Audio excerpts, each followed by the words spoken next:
Hello and welcome back to the channel, and in today's episode I'm going to show you how to create Tetris in Godot, at least the simplified version of it. Um, it's it is relying heavily on mathematics, but I will try to explain everything as good as I can as we go. Of course, this is just a blueprint and base tutorial, so not everything is gonna be 100% perfect, and please keep that in mind. But I believe this is a good starting place if you'd like to ever create a game just like famous Tetris. So yeah, let's get to it. Let's get started.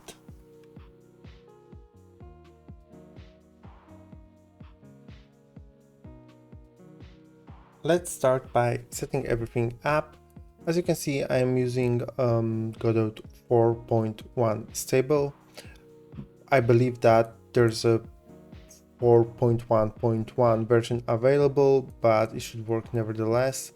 So let's create new project. I'm gonna just place it in the right place. Here is good. I'm gonna create new folder called this Tetris tutorial.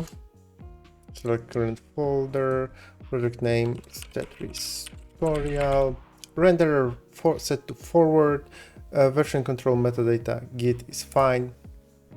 Let's start.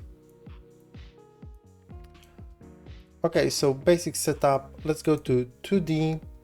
We will create empty main node. That's what I always like to do. Let's save it. I'm gonna create new folder called this scenes, and here I can save main scene. Also, I'm gonna right click on it and set as a main scene, right? Okay, I just added the cursor highlight so that you can see better what is going on. Let's go to project settings and we'll set some stuff up. Start by searching for clear and going to rendering environment and changing the default color. You can set it to whatever you want. I decided to go with this bluish color, so if you would like to follow along, that's gonna be something like 2A4. Let's grab something with nice blue, maybe a little bit darker, something like that should be fine. Then for the settings of our window, because the window is gonna be, it's like a for mobile phone, so I went with 3, 2, 4 and 6, 4, 8.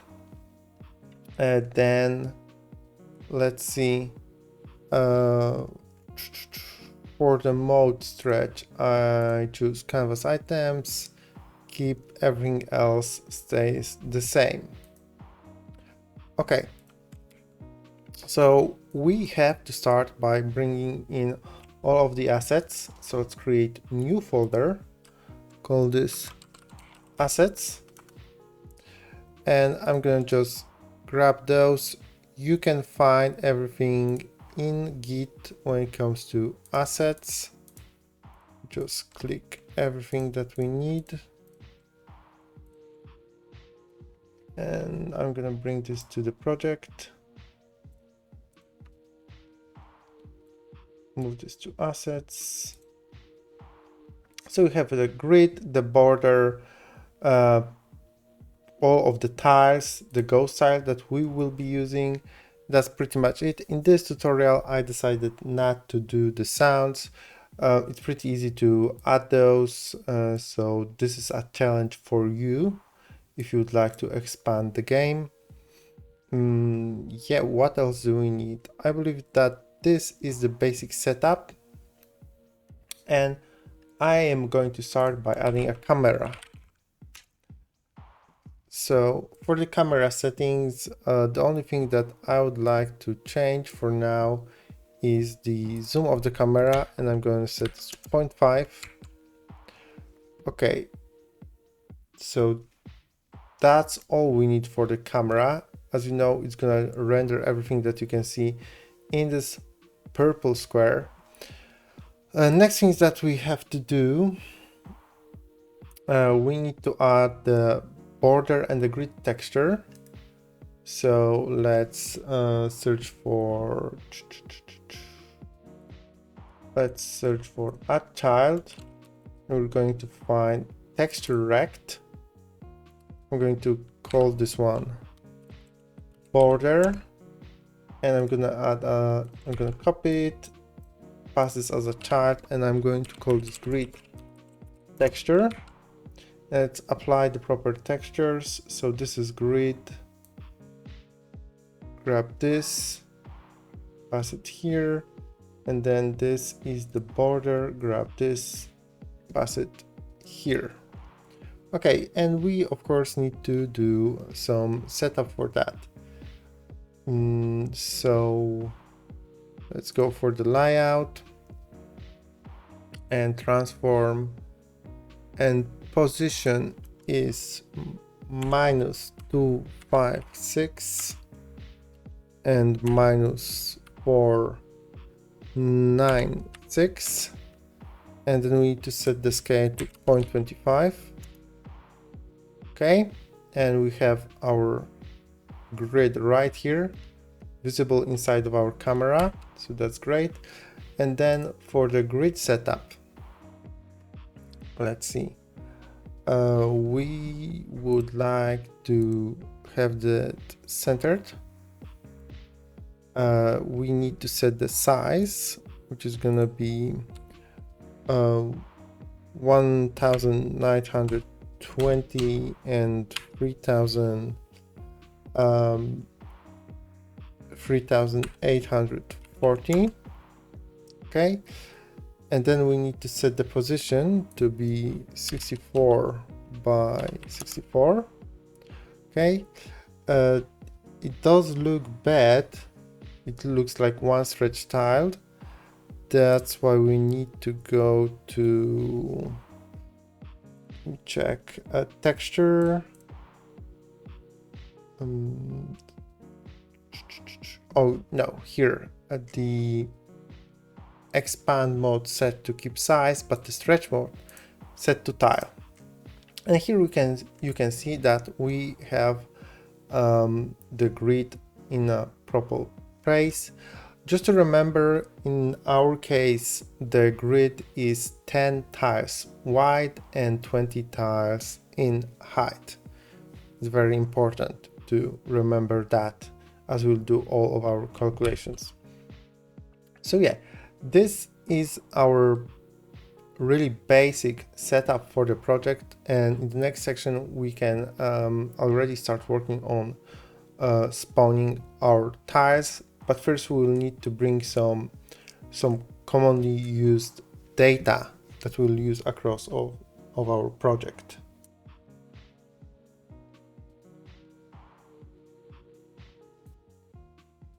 What we need to set up now is some kind of shared data, and if we were to do that in Unity, we would probably use singletons, but this is a little bit different in Godot.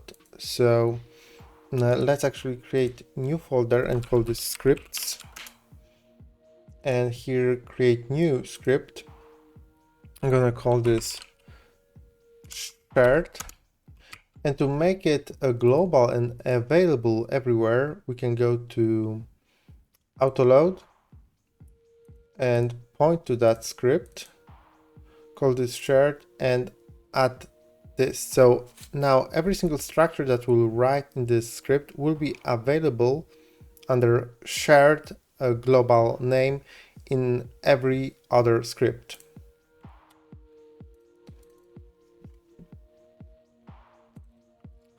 Okay, so first we will need to define something that is a Tetromino type.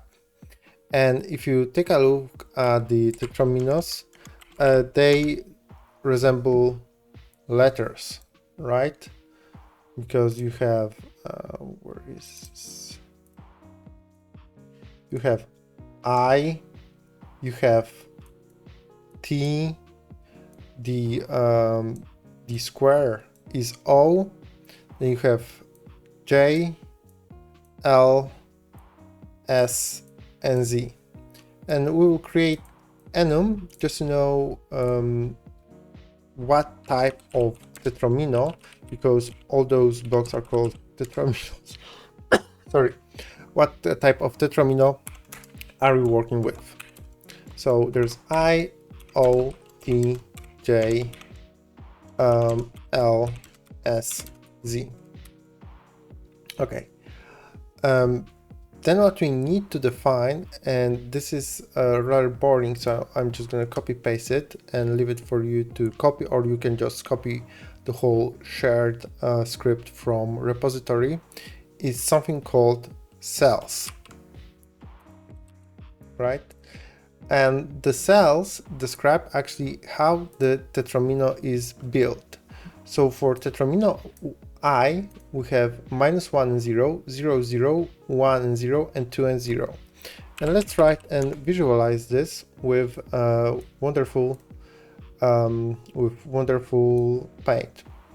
So this is of course the x coordinate, and this is of course the y coordinate, right? So if we take a look, if we get some point in our game and then start thinking in our grid tiles as a cells with coordinates, we can set that to build I horizontally. We have to move from our point 1 unit back to the x, right? So this is like this -1, 0.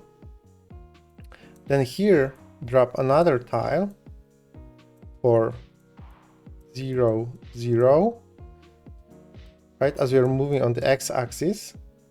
Then we have another one in 1, 0, and the last one is 2, 0, right? That's gonna create that I, even though it's laying on its back horizontally, right? And how do you... And then just to show you what I'm talking about, let's take a look, for example, with J. So let me just grab maybe a bigger brush. So I have some point in our game, and then I would like to go -1 and 1. Okay, so I have to go here and down, right? Because of course our axes are being laid like that, right? So from that point I have to go like that, right? -1, 1, and put a square here. Then I have to go -1, 0, just here and here, then 0, 0, right? And then 1 and 0, which is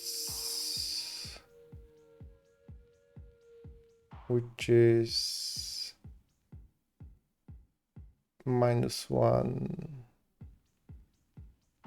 They wrote this correctly, -1 and... No, I did this incorrectly, sorry.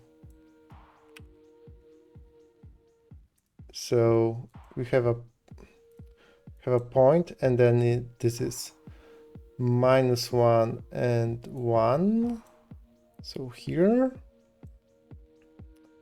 then -1 and 0, so here,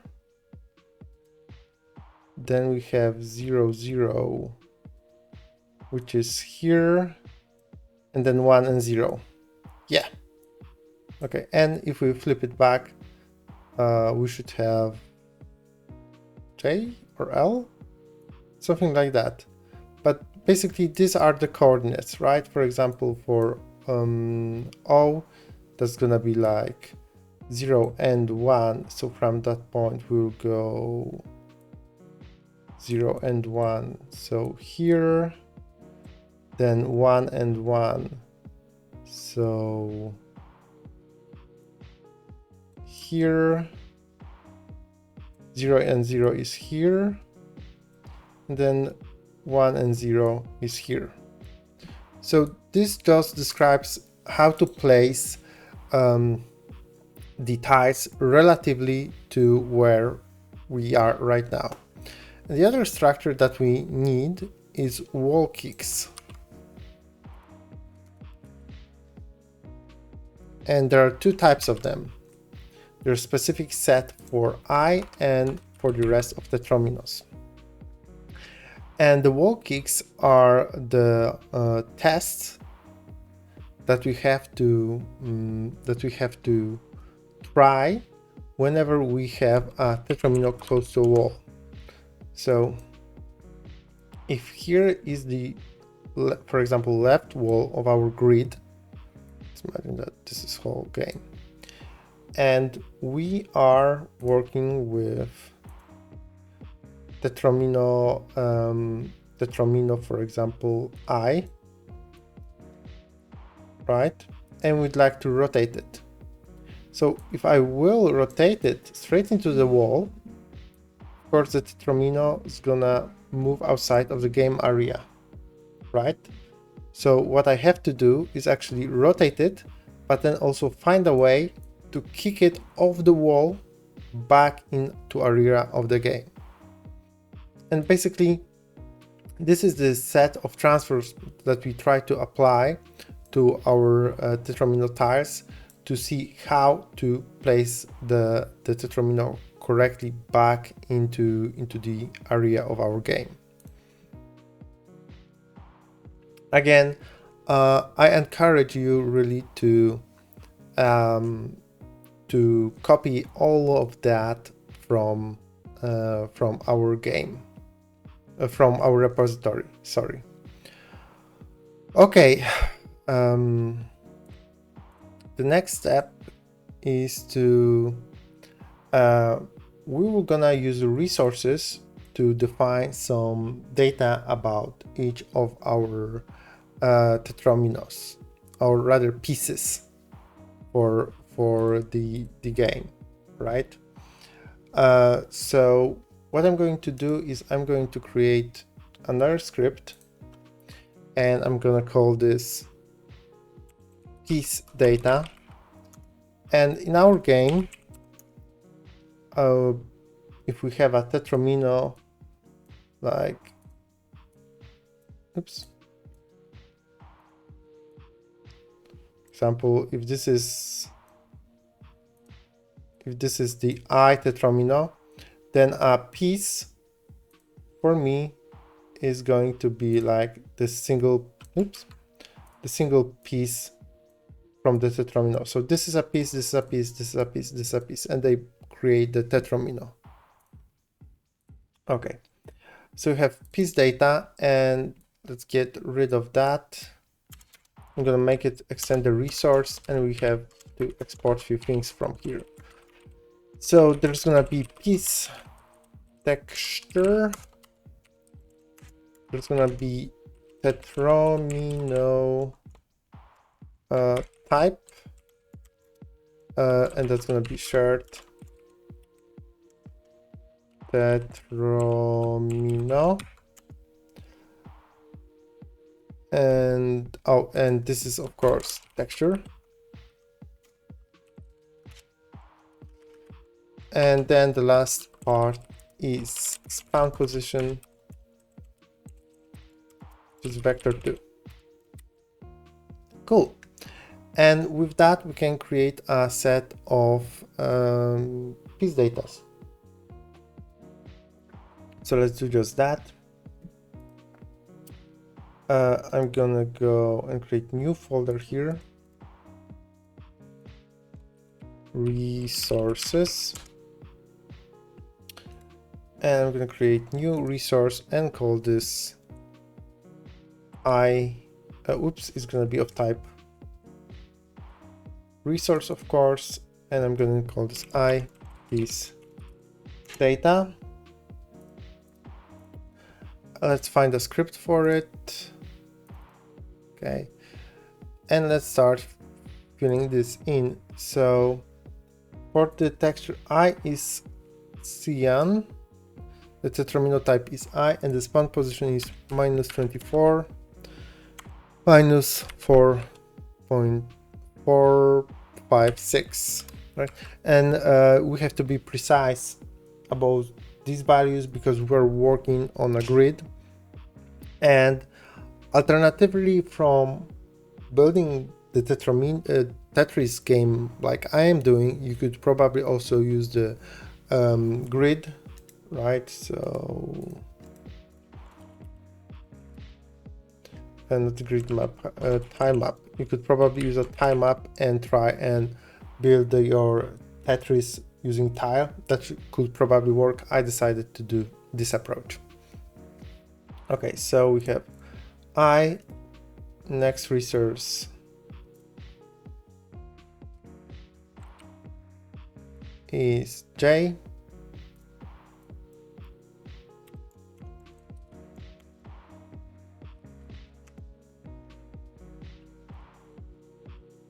and this is the same, apply the script, and J is blue,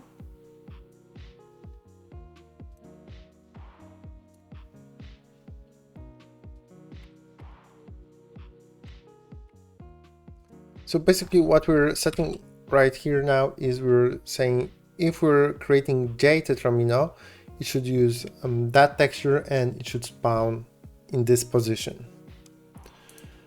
Okay, next one. O, or no, IJL piece beta.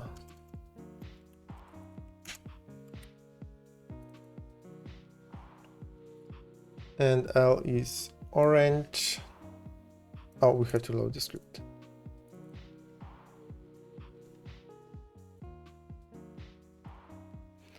And the spawn position is the same.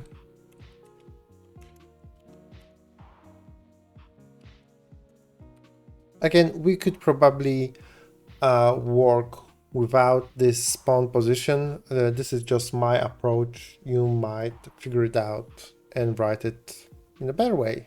I do not claim to be an expert. And then we duplicate this. Oh, duplicate this to O. And O should be yellow, I believe.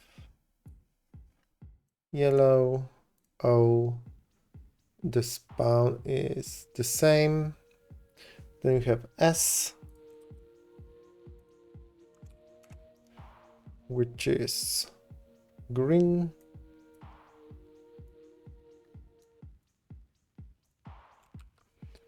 And spawns the same.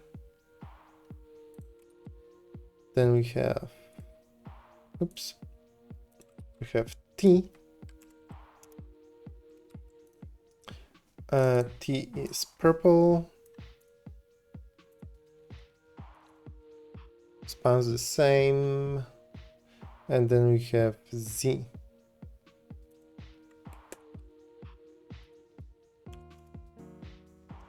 And Z is red. And it spawns the same. So we could probably omit that spawn position now that I look at it. Right, because the spawn positions are in the end all the same, but I was playing a little bit. Oh no, sorry. The S piece data is actually should be different. This is L. This is, I did not apply this. This is O. Should be yellow. this is S, and it should be green. And it should spawn at 24. Yes, and then also I believe, no, that's it. Okay, cool. So again, going back to our chart, this is the last piece of data that we'll need. I also highly encourage you to copy that. This is just a dictionary that connects the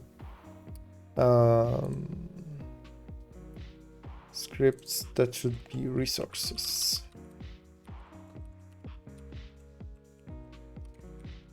Okay, that just has a key of given Tetromino type, and then it preloads the data. And in the end, the last part that we need is the rotation matrix that describes how we'll rotate our Tetrominos, and that's gonna be clockwise rotation matrix, which is equal to vector 2, 0, -1, and vector 2, 1, and 0, and counter clockwise rotation matrix vector 2, 0, 1, vector 2, -1, and 0. And if you wonder where that comes from, you can just go to rotation matrix and basically read through that to figure it out. And these are common to D rotations, right? And we are always rotating 90 degrees. So you can read through those values to figure it out. But basically this is that rotation with a counterclockwise and clockwise. Okay, and that's it. This sets up all of our data that we need to build our game. So next section we will start working on spawning the Tetrominos.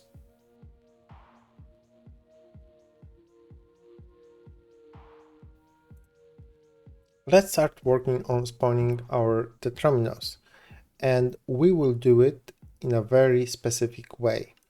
So let's add a child node, and that's going to be an empty node, and I'm going to call this piece spawner, and let's add a script to it. Piece spawner, and let's change this to scripts.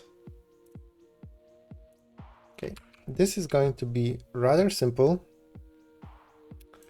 Already we will find the piece that we want to spawn. So let's create, well, not a piece, the Tetromino. So let's find the current Tetromino. We'll define it here, and we'll say this is going to be shared Tetromino values pick random, and that's gonna current, that's better. So this is going to return some kind of Tetromino from the shared enum from Tetromino here, right? And then I will just spawn it, but the piece spawner itself is not going to be really responsible for that. We'll create another empty node, call this board, and we'll add that script, change its location,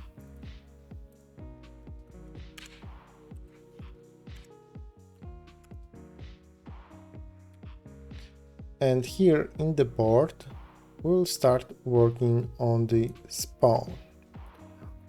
So one of the functionalities that we'll have in our game is going to be, as you saw, to present the next Tetromino that is going to spawn above the game board, so that user is informed of what's incoming. So I'm going to create a function called spawn Tetromino, where we pass a type, and the type is shared Tetromino. Then we'll have the information, is this the next piece, and the spawn position. So why that? The type is very obvious. Oh, first we need this. This is the information whether this is the piece that will actually spawn on the board, or we just need to spawn this above the board to inform the user that this Tetromino is incoming, and also spawn position. And here we will pass the spawn position for the Tetromino presented above the board. In case of the Tetromino, well, basically we could get rid of that, I think, but let's leave it for now. The spawn position of the Tetromino above the board, so where to place it in our game world. Okay, let's start working. So what we need is Tetromino data that we can get from shared data and use the type as a key. That is going to get the information from that dictionary based on the key. So that's going to get us the information from the resource. Okay. And we'll instantiate the Tetromino. And for that we need Tetromino scene. So let's create new scene. And I believe that's going to be just to this scene. Let's call this Tetromino.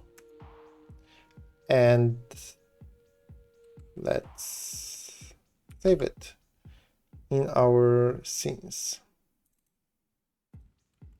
Okay, so what we will need in our board is the reference to that scene. So I'm just going to export var Tetromino scene. This is of type packed scene, so that we can reference it. So in our board we need that reference here. I can go to scenes and pass it. Just to set it everything up, I'm gonna create a script here. I'm just gonna add a class name for now, so that we have a type for this. Going back to board, and I can say var Tetromino is Tetromino scene instantiate as Tetromino, and we'll need to pass some stuff down to our scene. So let's go to Tetromino and let's see what we need here.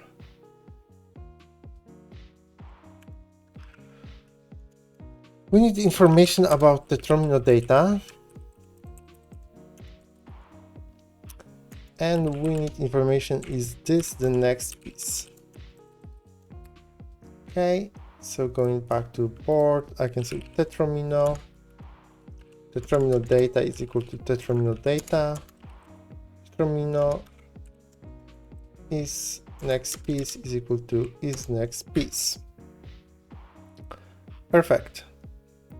And now it's only time to set everything up for Tetromino. So let's handle the case when is next piece is false. So this is like the standard Tetromino, right? We will need to set the Tetromino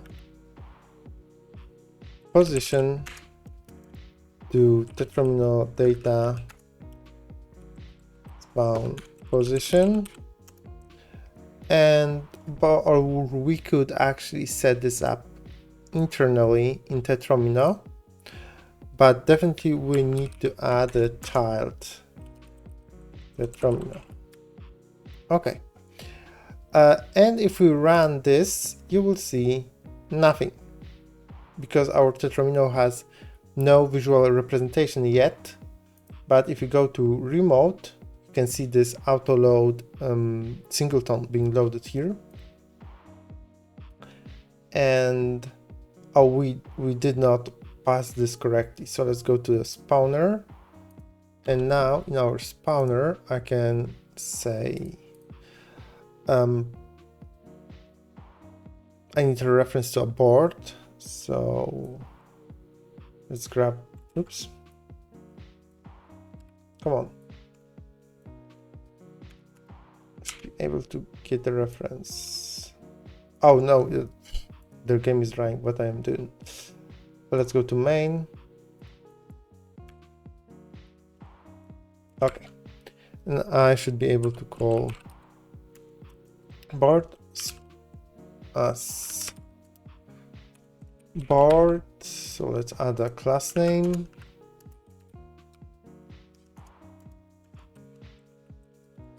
And if you don't know what this class name is doing, it actually helps you with the autocomplete by giving a type to a given script. So since I have a board right now, and I go to pspawner, as you can see, let's remove that cast. As I'm trying to press Ctrl space to get the autocomplete, since the GD script is so dynamic, we don't know what the board actually is like of any type. But if I cast this and now press Ctrl space, I get my autocomplete. So the type is current Tetromino.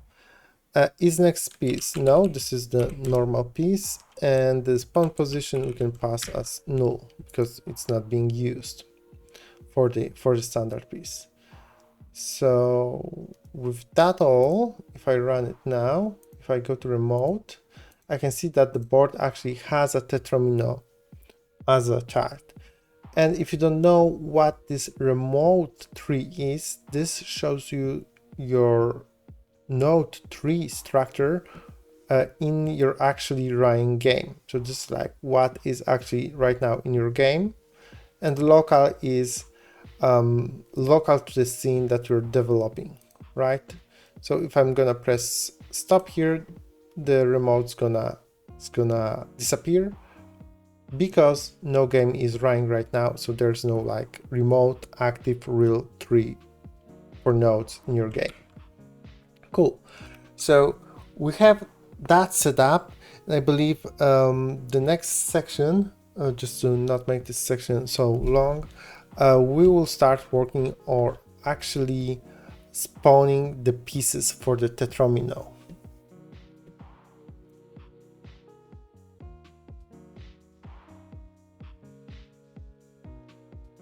Let's start working on the visual representation of our Tetromino. And for this, we will need to go to our Tetromino script and Tetromino scene.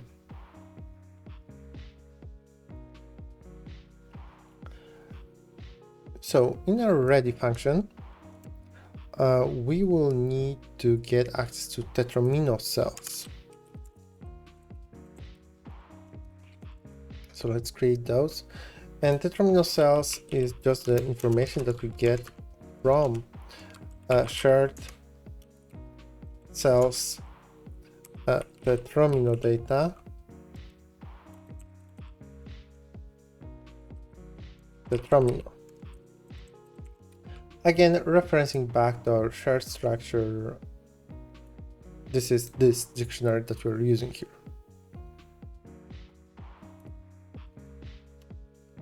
And then we have to look through the Tetromino cells.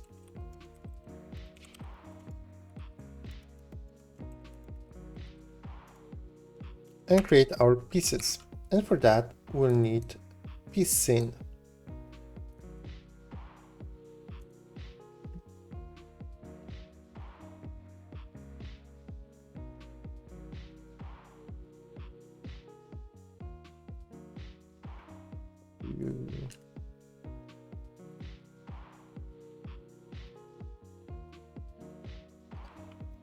And the root type is going to be area 2D.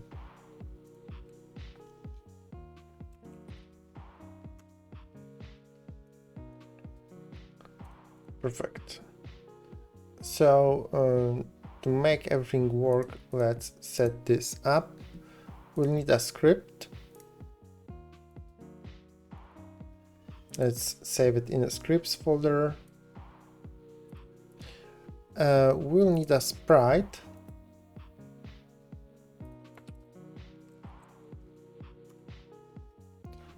Okay. And let's see. The one thing that we need to change here in the sprite is probably the scale. So just to represent this, let's put this here. Right, so the scale should be 0.25.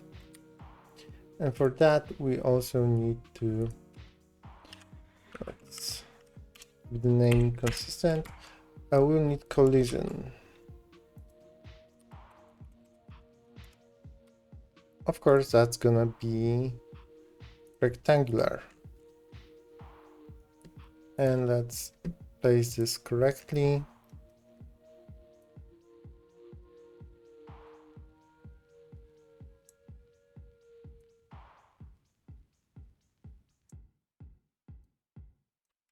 Okay, cool.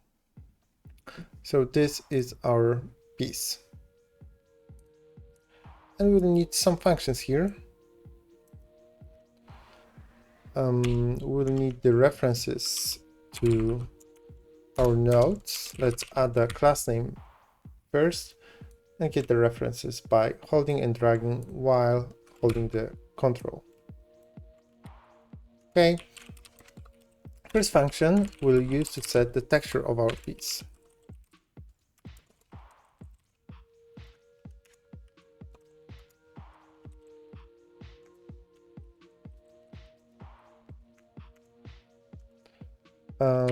Then I believe what we need is get size function.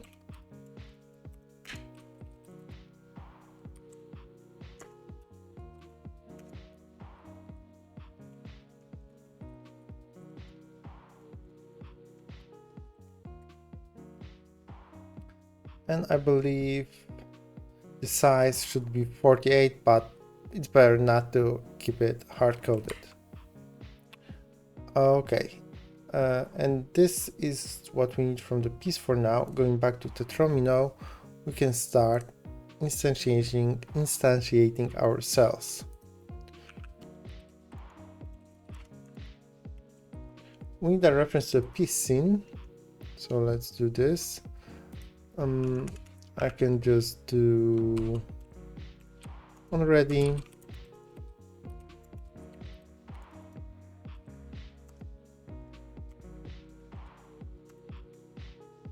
Already piece scene preload and the path to piece scene.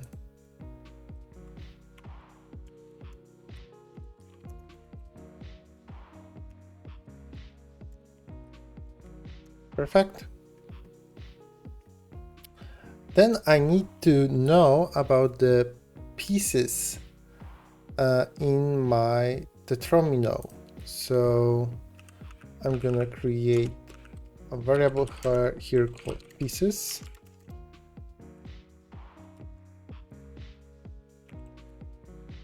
And call pieces append piece. And also add child piece set texture, and this is going to be Tetromino data piece texture, and then piece position is equal to Tetromino to cell, because these are the coordinates, times piece get size.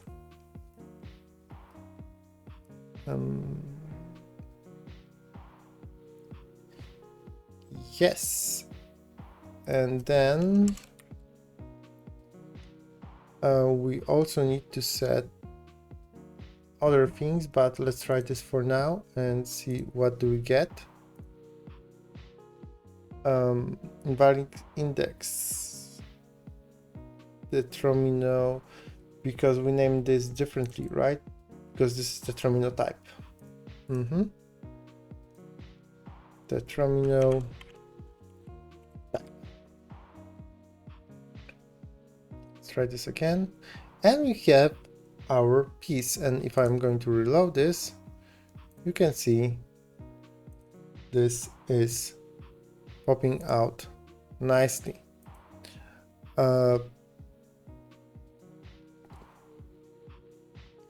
Yeah, there are other things that we need for our Tetromino to finish the setup. So if next piece is equal to false, we need to set up the position to be Tetromino data spawn position. And for the future, we will also need the information about the wall kicks.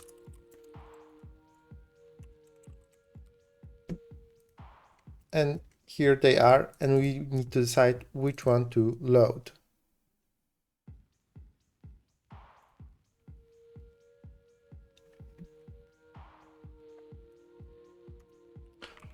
Wall kicks.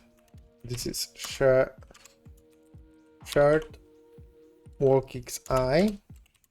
If Tetromino data, Tetromino type is equal to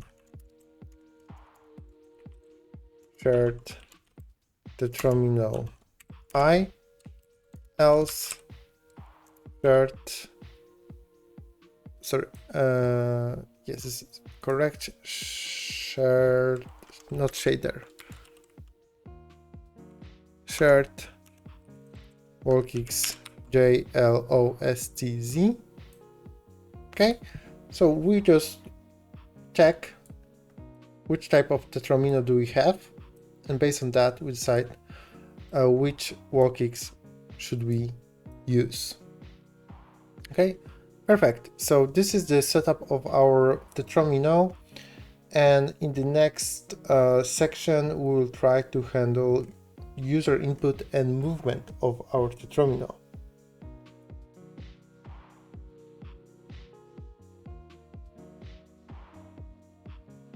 So to handle the movement of our Tetromino, we'll first set up the input map.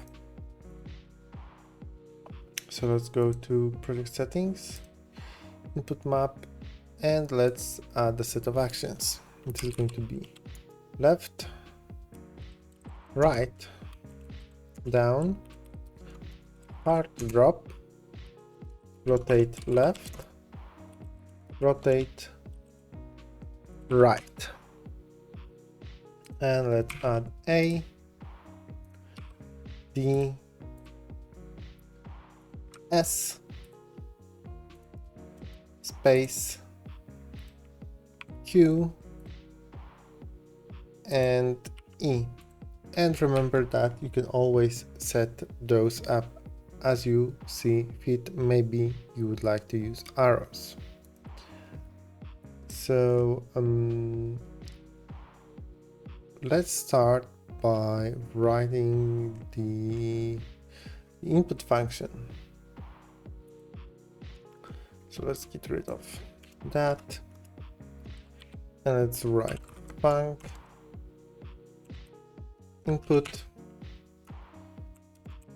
If input is action just pressed left, for now we'll just write pass everywhere.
Okay, here we can set up and handle our inputs.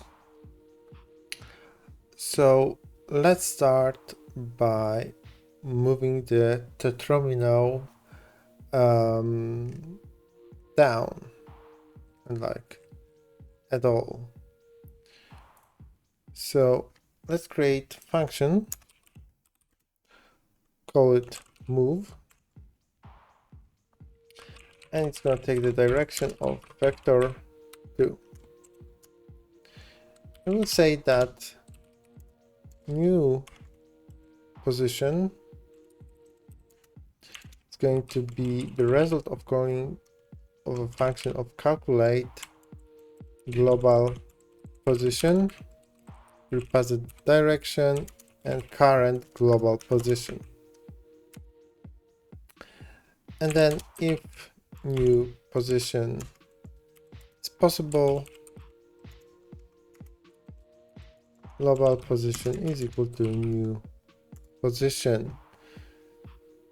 And we'll also inform whether the move is possible. So if we have some movement, then we'll return true. If not, false. To make it more specific, we could say that this returns Boolean. But we need the function calculate global position, and here we'll do some kind of checks. Let's copy this.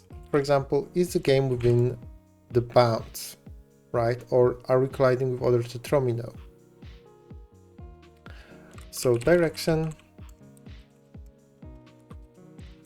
just vector 2, and starting global position, which is also a vector 2.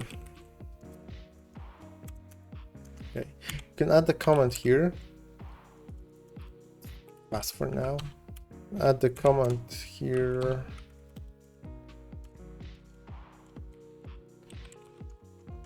We do check for collision with other Tetrominos. Other thing we have to do,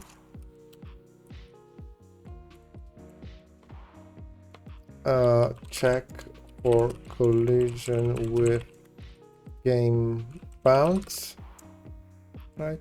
But if we pass all of these, we just pass return, we just return starting global position plus direction times Tetromino cell size, and we can just define this as a const really. So we could get it from one of the pieces, right? So for example, piece 0 get size. That's even better because now it's dynamic. Pieces. Okay, cool. And now if we press, if we go to our move, we'll pass vector left here. Move vector right. Move vector down. Try this. Did I set it up correctly? Let's see. Looks like we're moving always in the same direction. Let's see.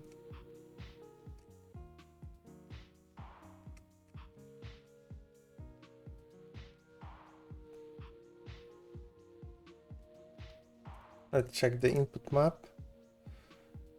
A is left, D is, S is down, space, Q, A. This looks good. Left is left, right is right, down is down. So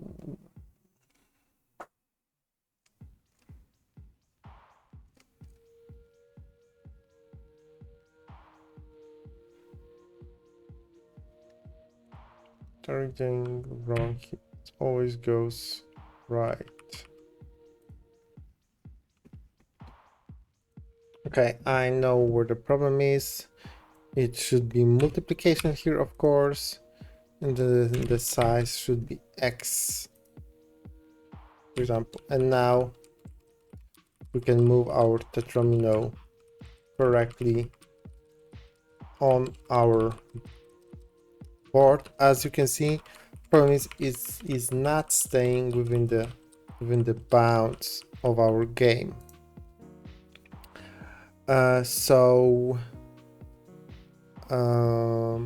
Let's fix some stuff here. First is that we'll go to Tetromino and we'll add a timer, because you know that the in Tetris game the Tetrominos are falling down on their own. So what we need, of course, is the reference to the timer. So let's grab that. And then we will also need a signal from it. So let's go to timeout. And on timer timeout, we will set, and we'll just call move vector 2 down. Okay, and with that, what is the timeout here? 1 second, and press auto start, so it will start automatically. And with that, our Tetromino is falling down on its own, and we can move it left to right. So in the next part, we will do the edge detection, so that our Tetromino can stay within the bounds of our game. So yeah, let's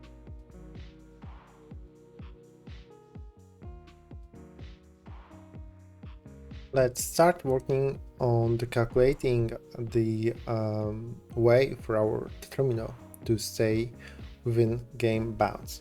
And to do that, I'm gonna create a new function and call this is within game bounds. And it's gonna take a direction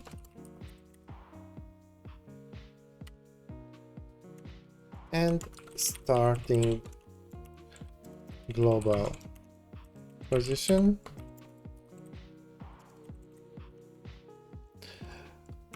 We'll pass for now, and I will say if it is our Tetrimino is not within game bounds, given the direction and given the starting global position, I will return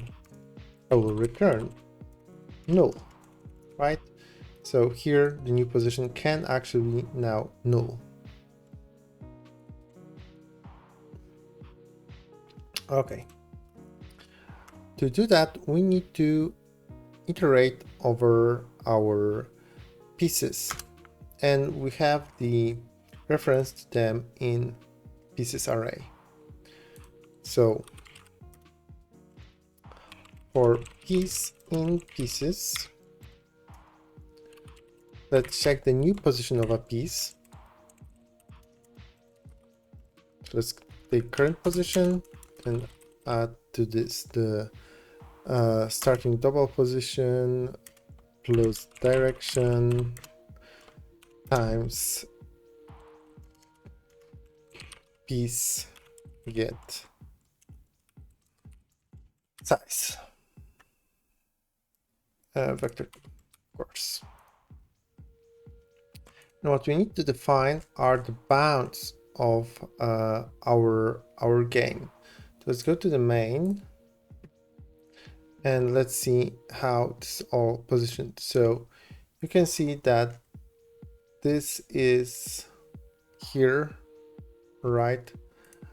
This has the position of -2, -256 and -496, but we have to remember that the size of our piece is actually 48, right? So we'll have to include that in our process of calculating bounds. So if we go back to Tetromino and open the script, I will define the bounds here as minus x is -216, max x is 216, and then we go with max y being 457. These are the values that I find are working properly, because this is like the edge of the of our game area minus one size of a piece, right? So these are like 48 lower than the actual limit, at least these two. And then from here I just subtracted -1 to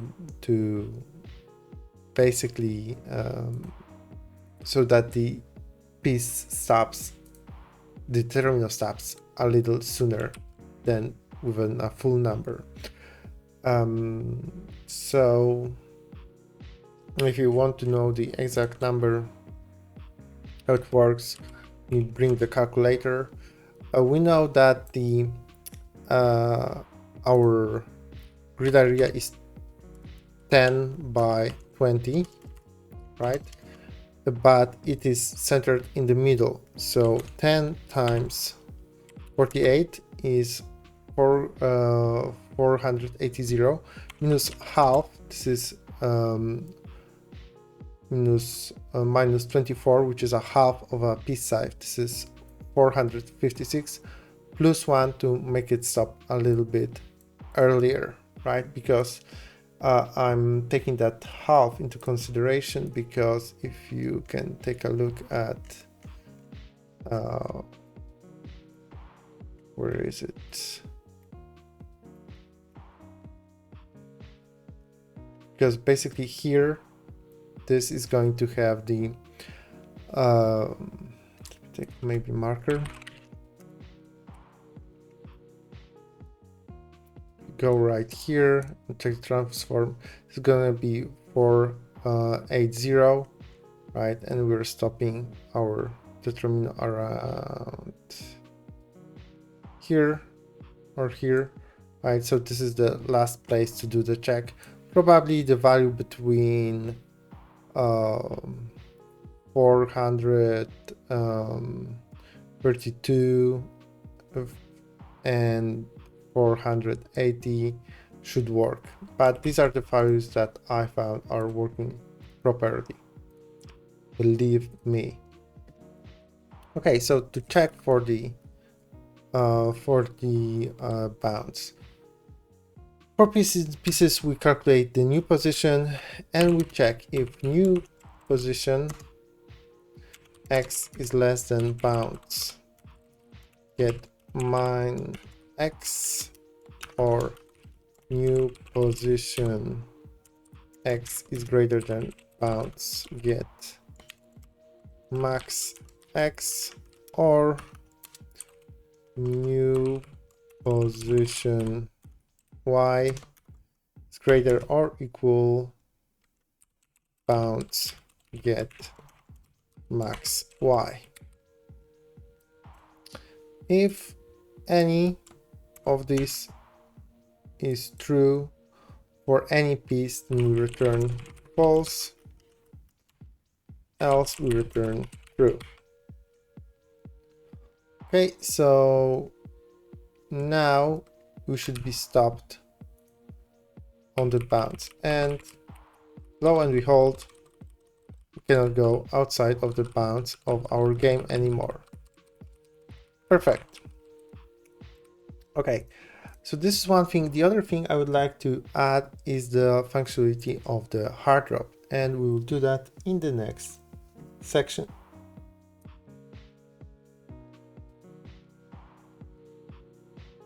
Do this. So this should be very simple. The hard drop is the functionality in Tetris when you press a button and you don't have to wait for the Tetromino to fall down. It will just snap to the most bottom position, right? So here in the hard drop, I'm going to call hard drop function. And this is actually very easy to write. Let's go here. So how does it work? Basically, as long as you can, we are moving our piece down. So while move vector 2 down, continue. So this is going to break out of the while loop when calculate global function or even move returns false. It will return false when we will try to move out of bounds, right? So as long as we can move down, continue this loop and move down. If we cannot, just break out of the loop. And as you can see, I can just press space to instantly move to the bottom position, right? That was easy. This is the hard drop, and in the next section we will work on locking our piece into the board and spawning another locking our Tetromino onto the board and spawning another Tetromino.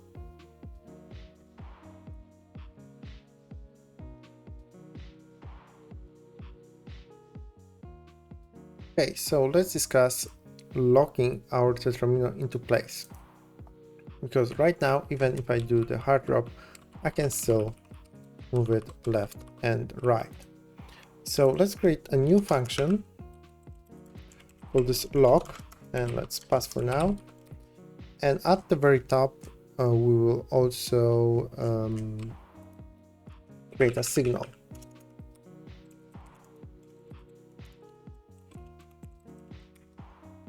And of course, first thing we're going to do is stop the timer so that our Tetromino will not call on timer timeout. We will emit the signal with information about ourselves, meaning that we can change the signal here to accept Tetromino, type Tetromino. So pass that information here. And I believe that next thing we should do in the lock is to actually set process input false so that we won't read the input from the user.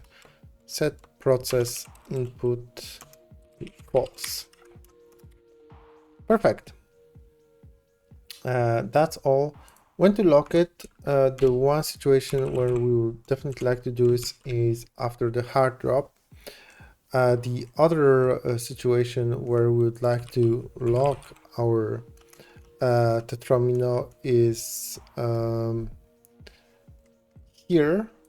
We can get the information whether we can move or not, whether the last move was possible, right?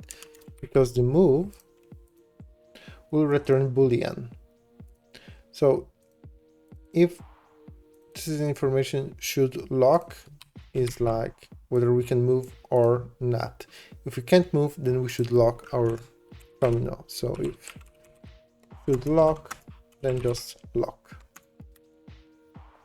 Okay, let's try this. Let's do the hard drop. And now, even though I'm pressing the left and right, the Tetromino is in place.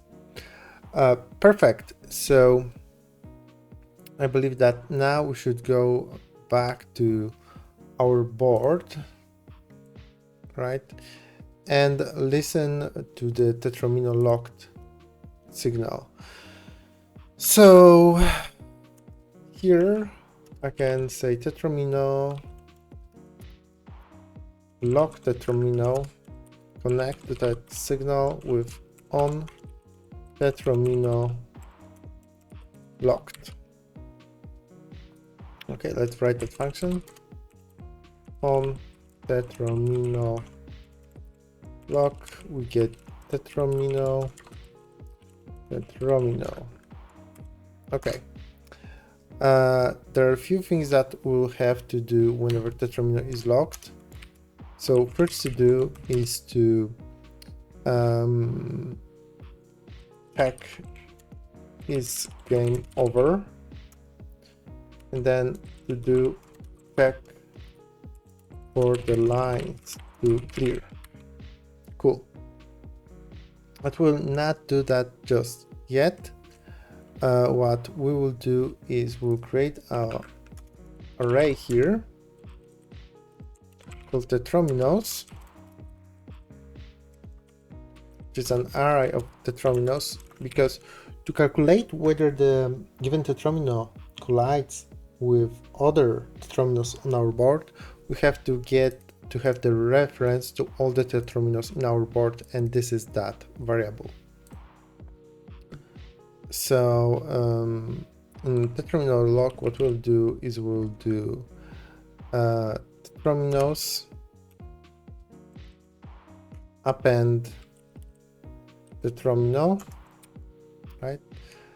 And we will also signal to the Tetromino spawner that Tetromino is locked.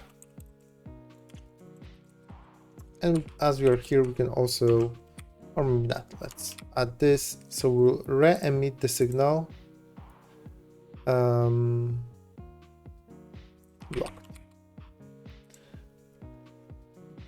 Right, so we'll re-emit the signal Tetromino locked emit, and this will be used in our piece spawner. So here I can say Tetromino locked connects, pretty much the same naming, Tetromino locked, and on Tetromino locked, we can spawn the new piece, right? So we can say new Tetromino is shared Tetromino values pick random, and we can say board spawn Tetromino, new Tetromino, false and null. And that should allow us to spawn the Tetrominos indefinitely. Right, so we can see that we have pretty good base for our game right now. But of course, you can see that they are not stacking at all.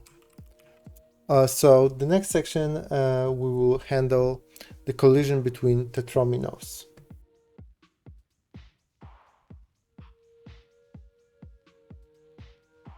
So now we have to figure out the way for our Tetromino to collide with other Tetrominos. Let's start by going to board, and here we will add the reference to other Tetrominos that we have here. So let's say Tetromino, it's called as other Tetrominos is Tetrominos. And then in Tetromino, we need to create a reference to that. So this is going to be here, other Tetrominos. This is an array of Tetromino, and it's empty at the start, but we know that it is being set when we spawn it. So here we can check the collision with other Tetrominos in our calculate global function, and we can just write, let's create a function for that, is colliding with other Tetrominos. And we pass the direction as vector2, and we pass starting global position as vector2. Cool. And we can just say if is colliding with other Tetrominos, direction, starting global position, return null. Perfect. And we can just write that function as for Tetromino in other Tetrominos. You can get the pieces of that Tetromino by calling Tetromino pieces, Tetromino pieces, right? And for piece in Tetromino, for piece, let's call this Tetromino piece in Tetromino pieces. So we have to iterate over all of the Tetrominos and all of the pieces of the Tetrominos. That's why we have the double loop here.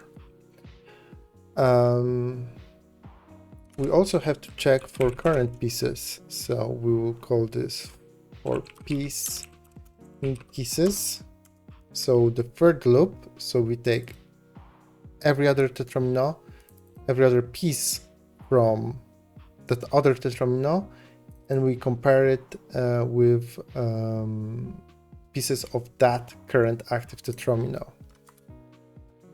And here we just say if starting global position plus piece position plus direction times piece get size x is equal to Tetromino global position plus Tetromino piece position, return true, and if not, return false.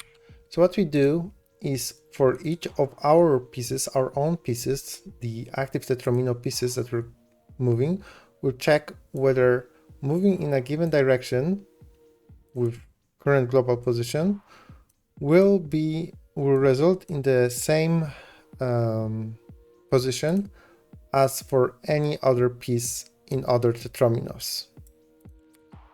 And that should be it, right? And that's going to result in move, right? Having new position set to null and locking the whole Tetromino in place. So let's try this. Yeah, and as you can see, you can now play the game. Well, almost. The next thing that we have to do is handle the rotation of our Tetromino. So that's what we will do in the next section.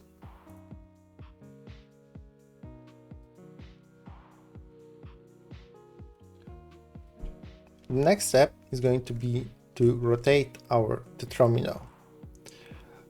And to do that, we'll create a function maybe here, call this rotate Tetromino, and it's gonna accept something called rotation index, which is going to be int. And let's pass for now. Let's use it here. So rotate the Tetromino, and rotation to the left is gonna have -1, and rotation to right is gonna have 1. And we need like global rotation matrix index, sorry. So let's say rotation index is set to 0 at the very start. So basically what we'll have to track is the rotation index, because let me maybe use our wonderful paint, right? If we have like L and we rotate it in that direction, it's gonna rotate itself like that, and then like that, and then like I'm doing this correctly, like that. Oh no, then like that, and then like that. And the next, so this is rotation 0, index 1, index 2, index 3, index, and then another rotation to the left should rotate it back to 0 index. And the same goes for the other counterclockwise rotation. So you have to like track our rotation index and wrap those 4 numbers. So it's always 0, 1, 2, 3, and there's no 4, but we go back to 0. So let's do this. So this is going to be a little bit complicated, but nothing we cannot manage. So Tetromino, we set the rotation index and we rotate. So this is going to be also interesting, because here we'll have to apply those test wall kicks. And there could be a situation where we cannot rotate the Tetromino and we have to go back. So let's start by, oh, this is not a direction index, but we'll pass the direction. So we will start by storing the original rotation index so that we can get back to it. And this is current rotation index. And we'll handle this strange edge case of Tetromino type when it's equal to shared Tetromino O, right? Because if we can't rotate a square, well, technically you could, but rotating it 90 degrees will result in pretty much the same stuff. And we will call another function called here apply rotation in a given direction. So let's start working on that.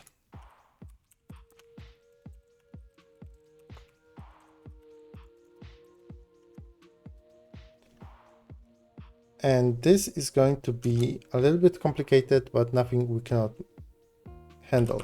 We'll start by figuring out what is the rotation matrix for us to use, and this is decided upon the direction. So the rotation matrix should be shared clockwise rotation matrix if direction is equal to 1, else that should be shared counterclockwise rotation matrix. Okay, we need to get the information about current Tetromino cells. This is shared cells Tetromino data Tetromino type. And basically, as we are rotating, we have to, we cannot just apply the rotation, right? Because if we have, oops, if we have, for example, that L, in that case, we cannot just apply the rotation for whole Tetromino. What we need to do instead is to take each cell in our Tetromino and apply rotation matrix for it to calculate its new position, right? So just calling rotate function on a node is not going to work. So for example, if this location previously was like starting from here, -1 and 1, right? Right now this would be -1, -1. So we need to recalculate the coordinates of each of our cells. So we can do for I in Tetromino cells size, we'll say that the cell is Tetromino cells I. We'll get the X, we'll get the Y, and we'll get something called point. And maybe not point, but maybe coordinates. That's a better name. And this is going to be rather easy. We'll match the Tetromino data, Tetromino type, and match is just like switch from other languages. So shared Tetromino I, and this is a little bit, is it different though? No, we can get rid of that. We can just say that coordinates, or we can even do better. Coordinates is rotation matrix 0 times cell X plus rotation matrix 1 times cell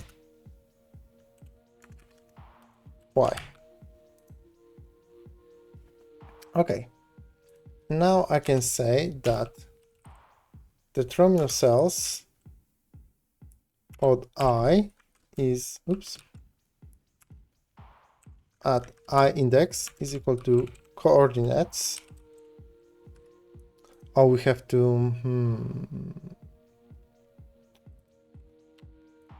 move it here. Okay, so we're applying new coordinates from the rotation matrix to our Tetromino cells. And then we have to reapply those to change the position. So I can say we need to get the reference to all of the current children.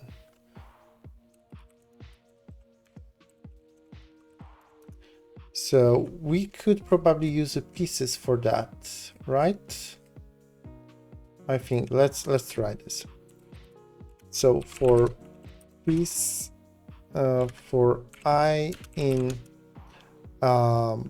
pieces size,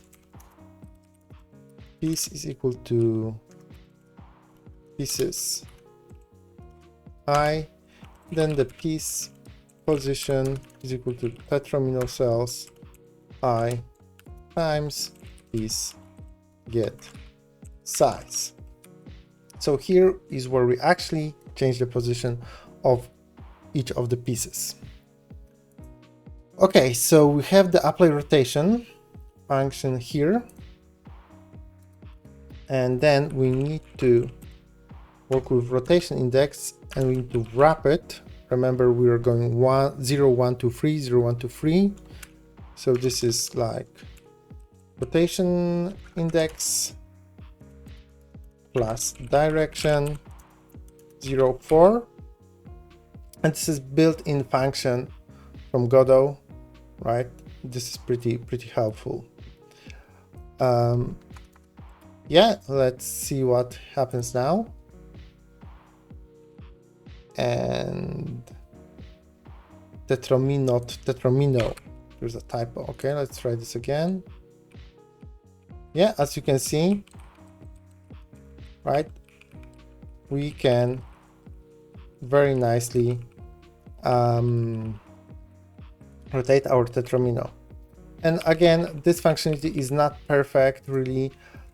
If you want to make it really grid or pixel perfect, then here we should probably figure out the origin of the rotation for each Tetromino, but I'm gonna leave it to you. Okay, so now we can rotate our Tetromino, but we also need to check the, let's try again. We also have to check the wall kicks, right? Because as you can see, or maybe this is working already and we don't need the wall kicks. Let's try with I. Let's find it.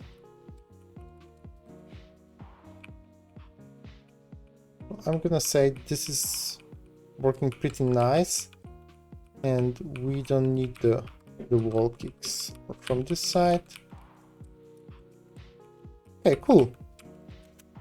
So we can skip the wall kicks functionality, making our life easier because there's no way for us to go out of the game bounds, right?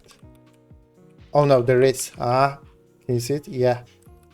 So there can be a situation where when we're stuck. So we need the wall kicks.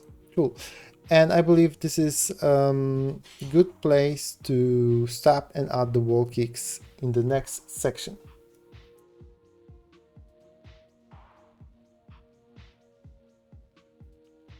So the next step is to do the wall kicks so that our Tetromino is moved off of the wall when we apply the rotation. So we'll write a function and we'll call this test wall kicks, and it's gonna need the rotation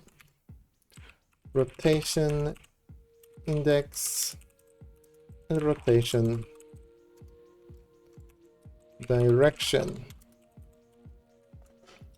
Perfect. So let's get wall kick index. It's gonna be called a function called get wall kick index. Pass the same arguments.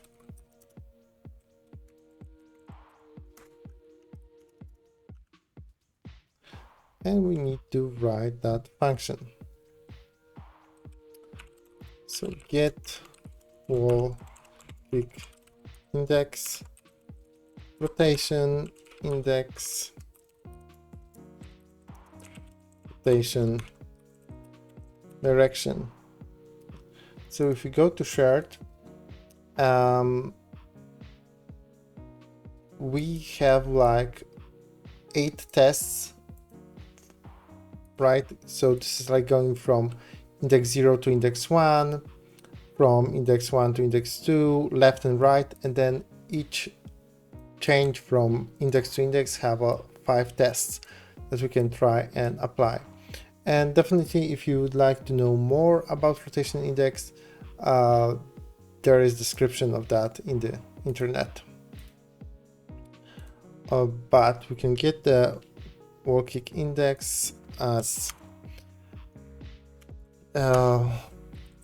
wall kick index is equal to rotation index times 2.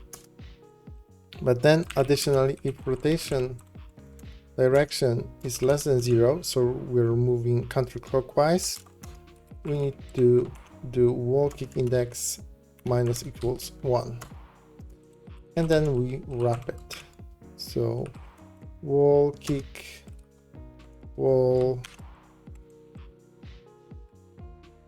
index 0 and wall kick's size, which is going to be 8, as you can see. Okay, and this is just some math If you take a look at the rotation index description, kick index, sorry, description, you will see that this is just a matrix that we have to traverse in a very specific way. Cool, so now we can do that for I in wall kicks 0 size.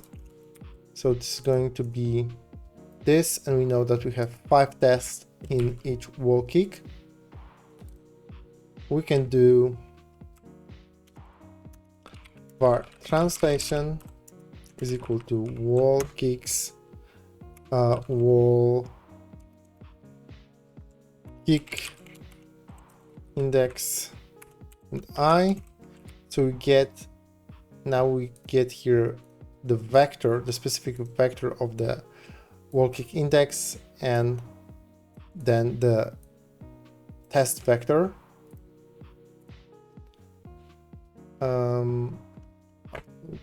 And we try to move. If translation, if move,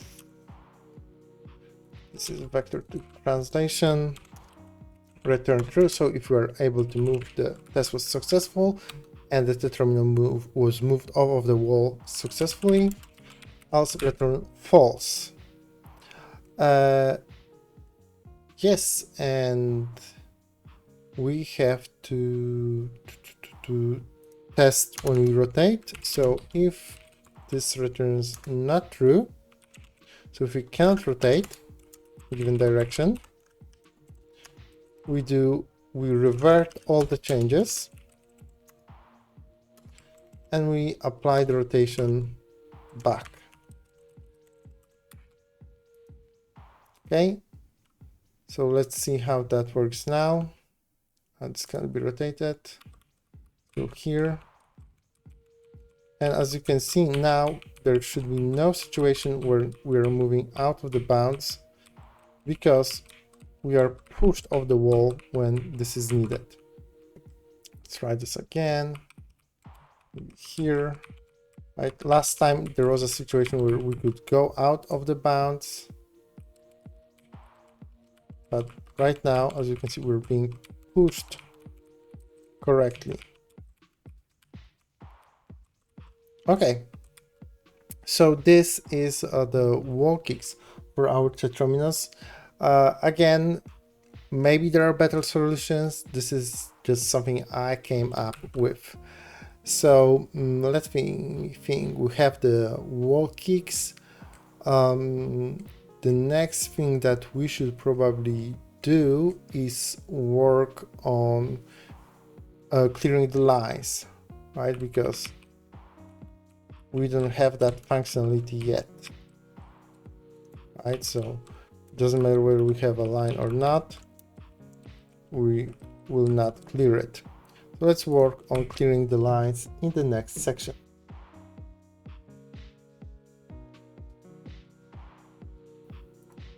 Okay, let's work on clearing the lines now. So going back here to board, we have the check for the lines to clear. So we will do function called clear lines,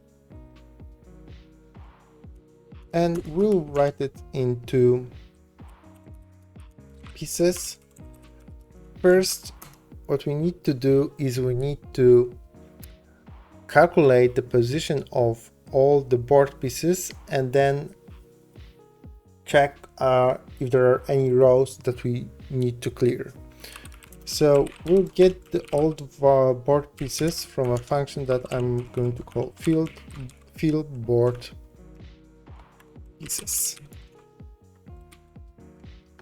Okay. So fill board pieces. Let's first start by creating an array. And we need to know about the amount of rows and columns that we have, but this is pretty easy. You just say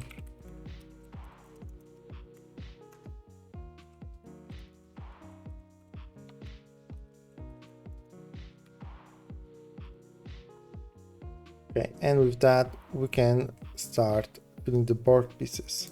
So for I in row count, we'll see, say, board pieces append empty array, because what we will have is we will have a two-dimensional array where each entry in the first dimension is going to represent the row, and then the second dimension are going to be the pieces that we currently have in a board for that row.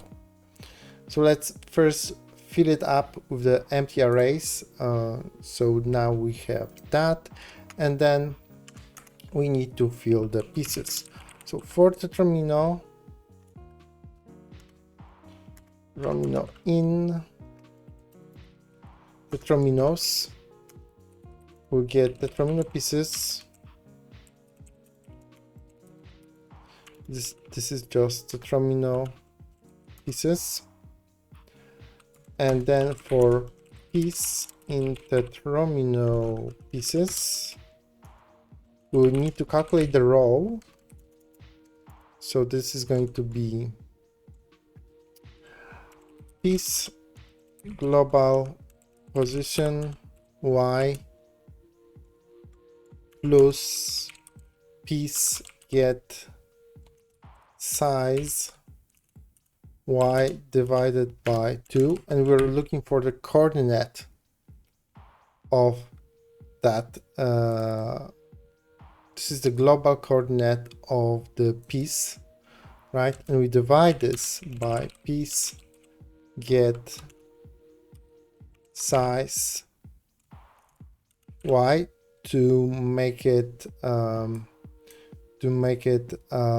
into a row, and then we need to add the row count divided by 2. So now this value, let me just, okay, so now this value is gonna be from expected, oh yeah, so this is the global position. For example, this can be, I don't know, 480, and this should be translated to the last row. So we divide it by 400, right? And this gives us the 10. And we know that our positions go from minus to plus here. So then we have to add the half of the row count to make it go from 0 to, or basically from 1 to 20. Right? And then I can say on our board pieces, take the row -1, so from 0 to 19, and append that piece. And then we can just return board pieces. Perfect. So we have that, and now we can just call clear board pieces. So here we fill that array of the board pieces, right? That two-dimensional array. So now we know how many pieces are in a given row. And then we can call clear board pieces. And this is going to take the board pieces. So what to do now? We were going to go from bottom to top, clearing all the lines and moving all of the lines down as we clear rows, because not only we have to get rid of the pieces in a row, we also need to make sure that the other pieces will fall down one row whenever we clear a line. So I is equal to row count,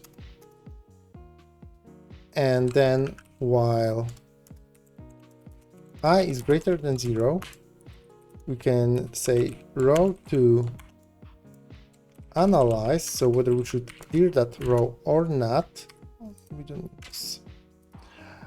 This is board pieces I minus 1. We have to check whether this row is full. Row to analyze. Size is equal to column count. So we have piece in every column for that row. We'll call clear row to analyze. And this shouldn't be indented. So if you want to know how to unindent, you just select stuff and you press Shift and tap, and then tap to indent. So Shift tap to unindent. Okay, we need to clear the row, and this is a very simple function.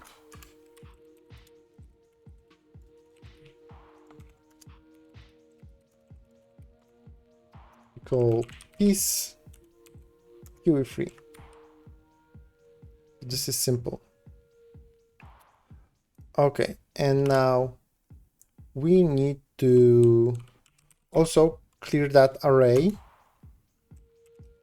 So board pieces I minus 1 clear, and we need to move all of the pieces down. So we have to call move all row pieces down. We pass the board pieces and I. Let's write that function.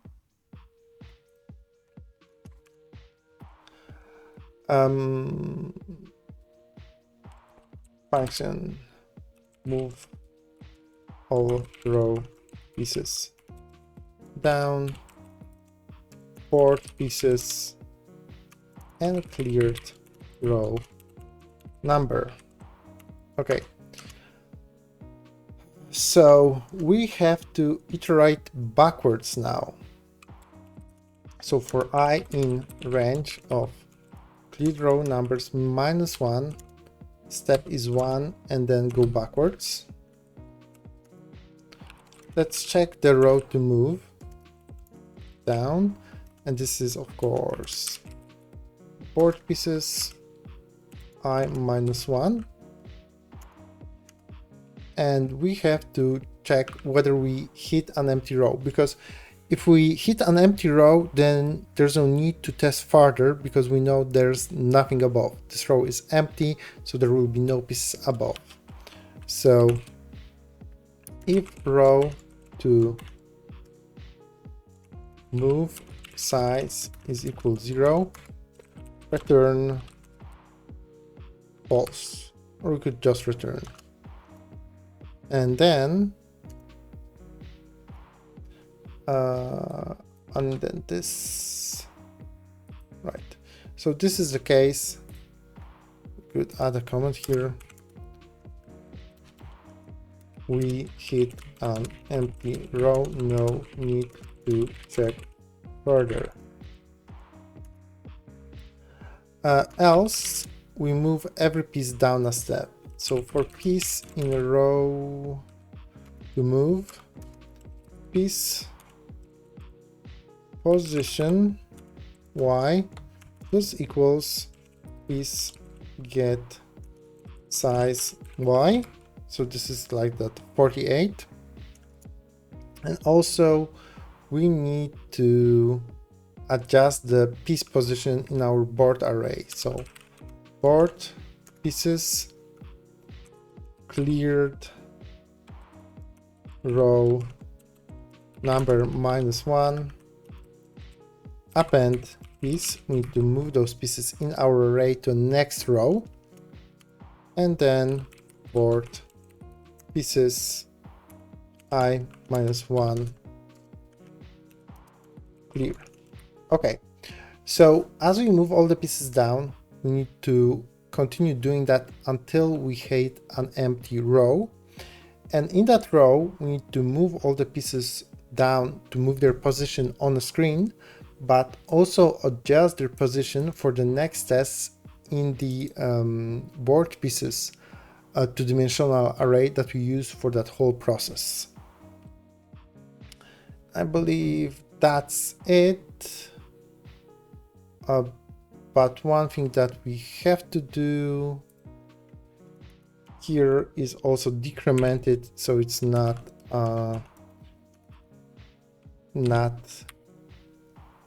endless loop. Okay, let's see whether that's going to work. So let's try and actually do some line. And oops, sorry. It seems we have an error here, but let's check this again.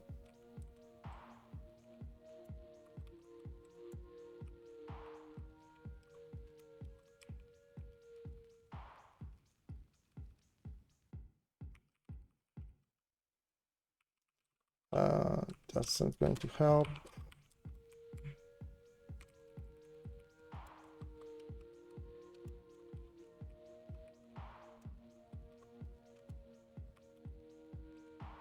Okay. Valid get index position on base previously freed.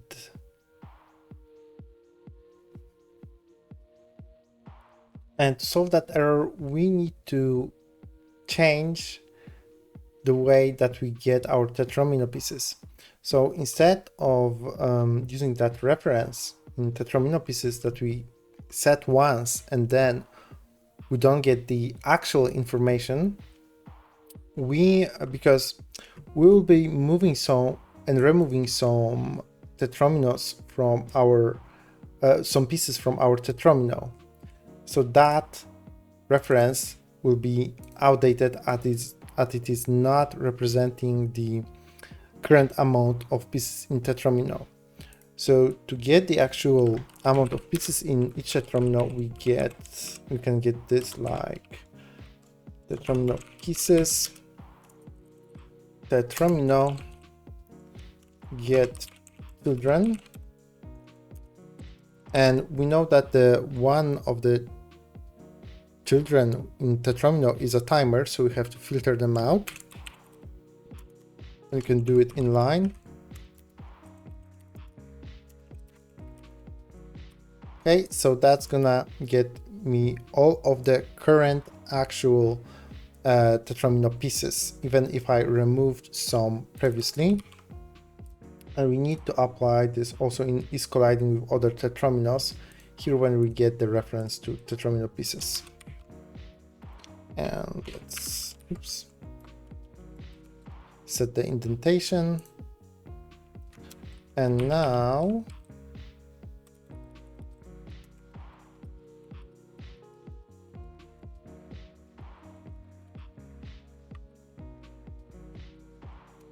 yeah, we have our game working and even not crashing, which is what I wanted.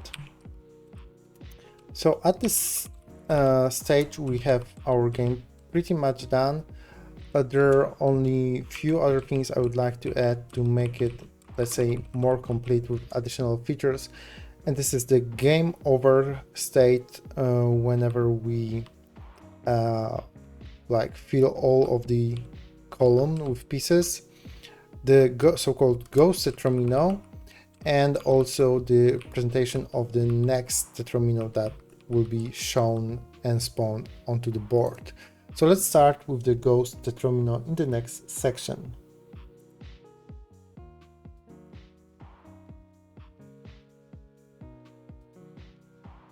Let's start working on those three last features, and first is going to be ghost Tetromino. So to do that, we're gonna go to piece spawner.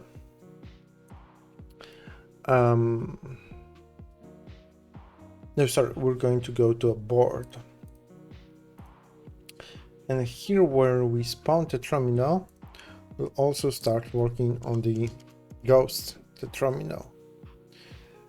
So we're spawning the Tetromino here.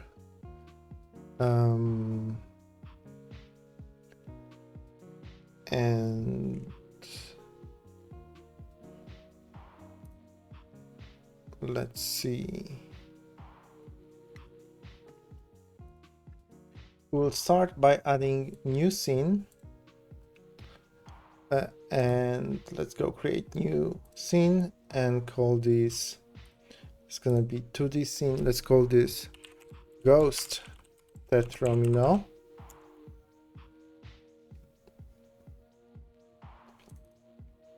And we will add a script here.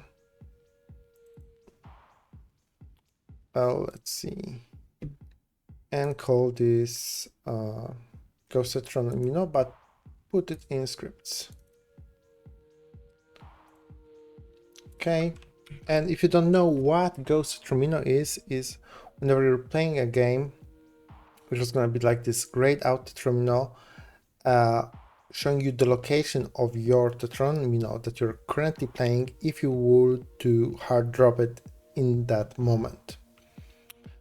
So let's do last name Ghost Tetromino. We need the reference to two things. So already var piece scene is equal to preload piece tscn, and then ghost texture, which is different than other textures. Preload. Let's search for ghost png. Perfect. It will require the Tetromino data, which is a resource, and it will require the Tetromino cells? No. Okay. You can create the ready function.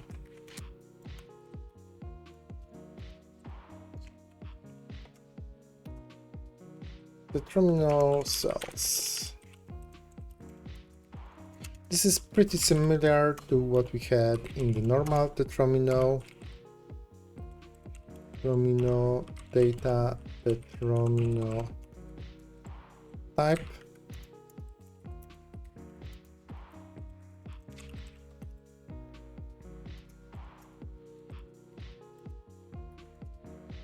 Piece, this is piece scene, instantiate as piece, add child, piece set texture, ghost texture, piece position,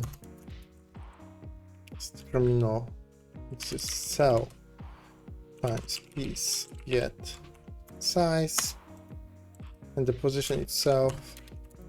We can start. Oh, we don't need to set the position at the very start.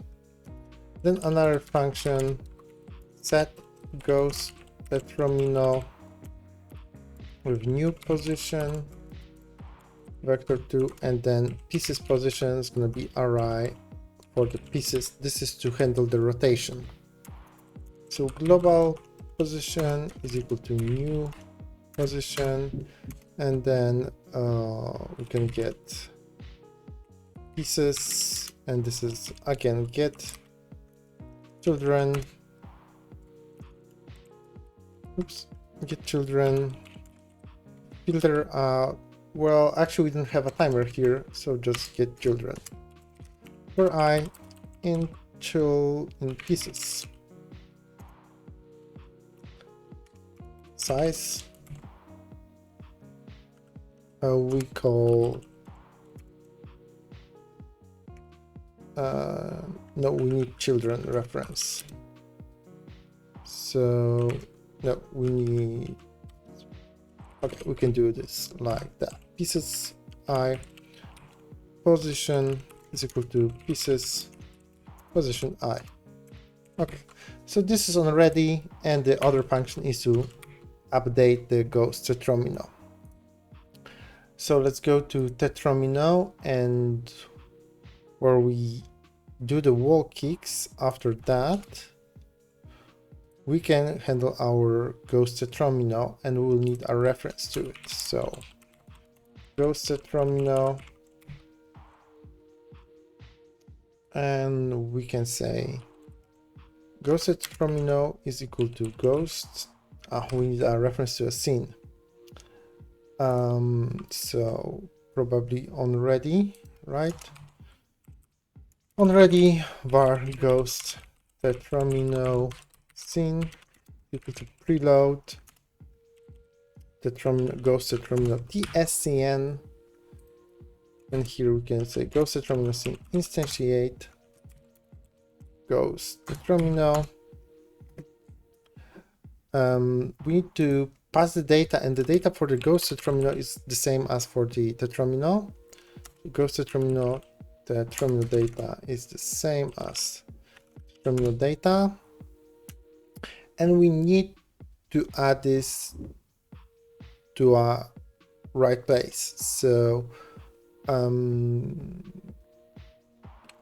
let's see, we'll not add this as a child of that, as a child of this Tetromino, because they will move in unison. We need to add it to a root as a separate entity.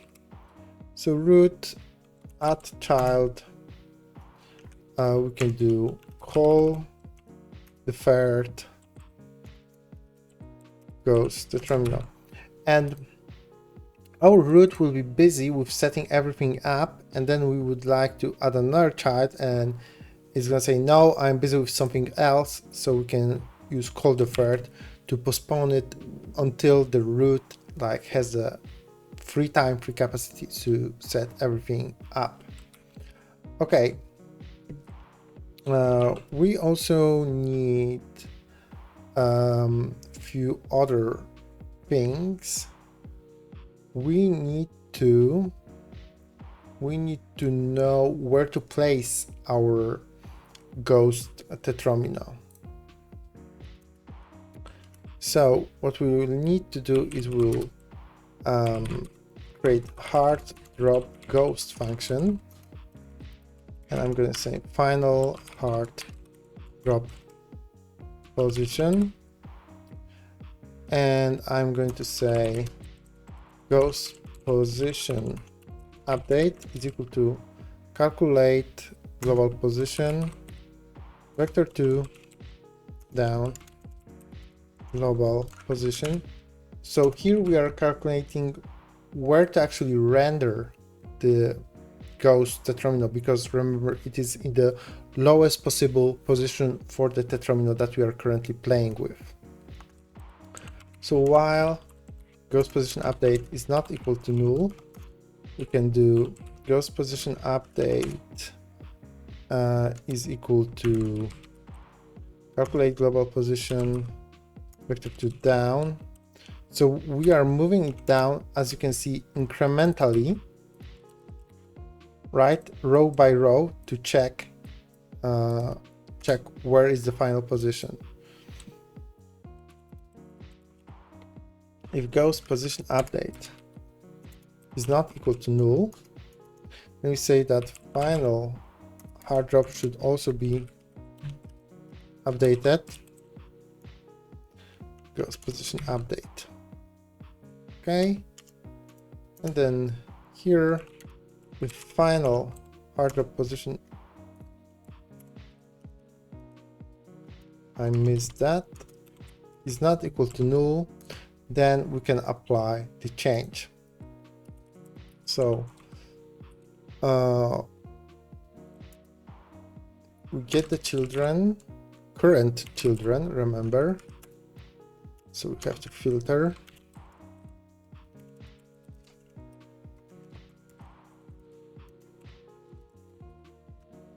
And we read the pieces position.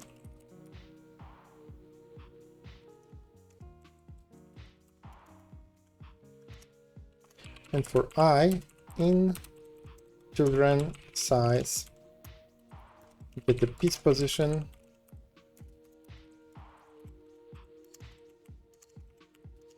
Jesus, children I. Position. pieces position, append new position of a child. And then finally I can call ghost Tetromino set ghost Tetromino and pass final hard drop position and pieces position, and I can return final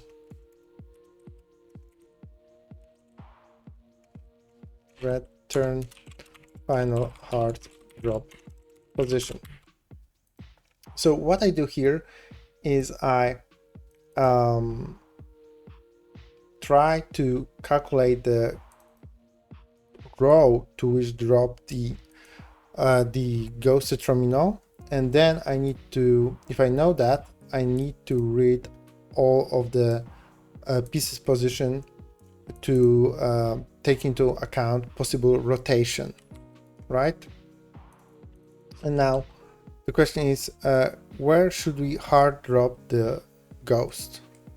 So basically this is maybe not hard drop ghost, but maybe I should call it update ghost Tetromino position.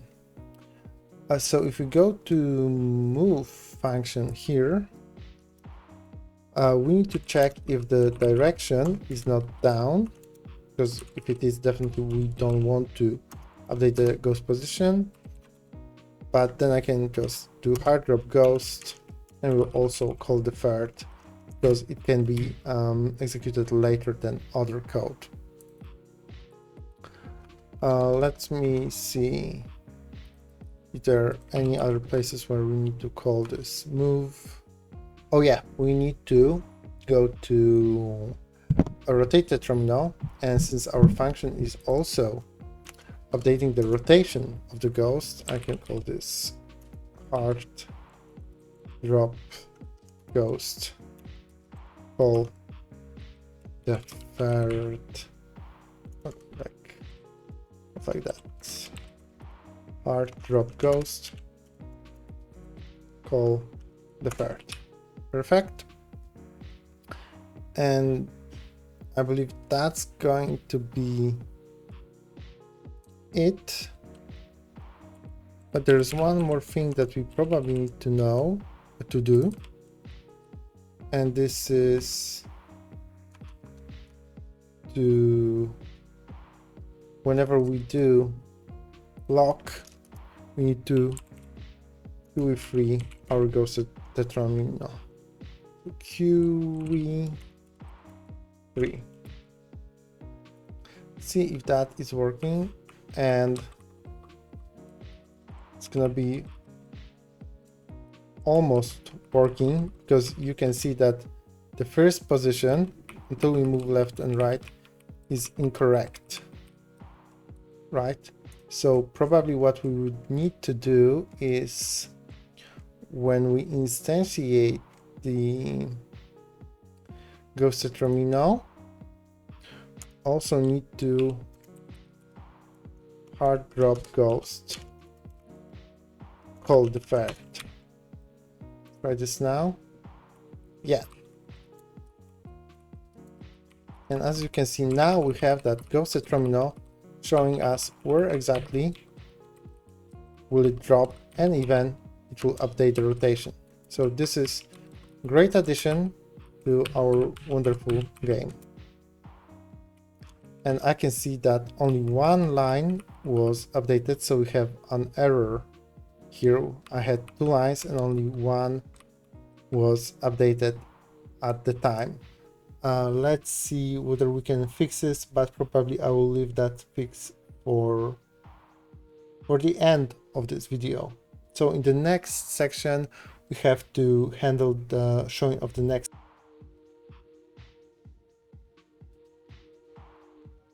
piece. So the last two features are presenting the next piece and the game over. Let's start with the presentation of the next piece. For that we need a little bit of UI, so I'm gonna add a new node, and that's going to be panel doing panel container. We can use panel container. So let's add that, and we'll also add a simple label.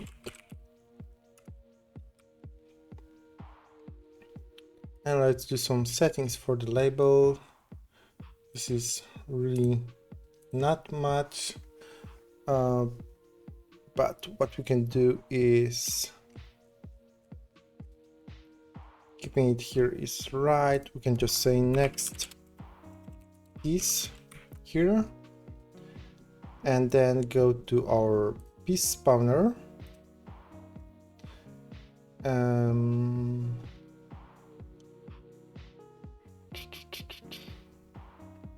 Yes, go to our piece spawner. So we have the current piece and we have the reference to it, but we'll also have the reference to next piece. Okay. So what we will do is we'll call the very same function again to get the next piece. And then we will call board spawn Tetromino next piece true, and I believe the place I found to be correct is 150. Again, adjust for your own needs. And on Tetromino locked, we will do current Tetromino. Oh, this is supposed to be next Tetromino, not the piece. Current Tetromino is equal to next Tetromino, and we get another next Tetromino from this very same function. So whenever we lock, there's no next piece. Whenever we lock the Tetromino, we say, okay, now the Tetromino to spawn on the board is a Tetromino that we previously got from pick random, and we just update it every single time. And here we also call this. Okay, so in our board we have to handle the case when we have the next Tetromino and we're spawning it. So go to board, and we need to handle that case. So else, this is us spawning the next piece, so the piece that we would like to present, right? I'm going to say Tetromino scale vector 0.5, and where should we spawn it? We should spawn it in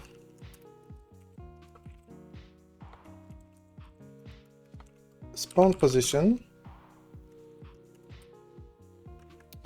and also we need to say that the next Tetromino, we need a reference for that. Read properly.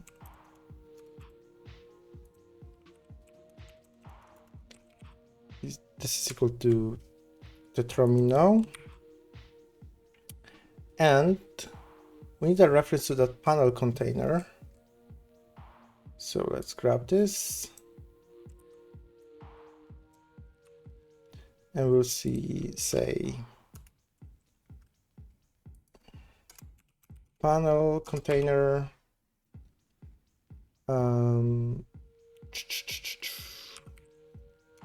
add child Tetromino. Okay, and what we need to also do is, let's see, this is all in spawn Tetromino, which is in a board.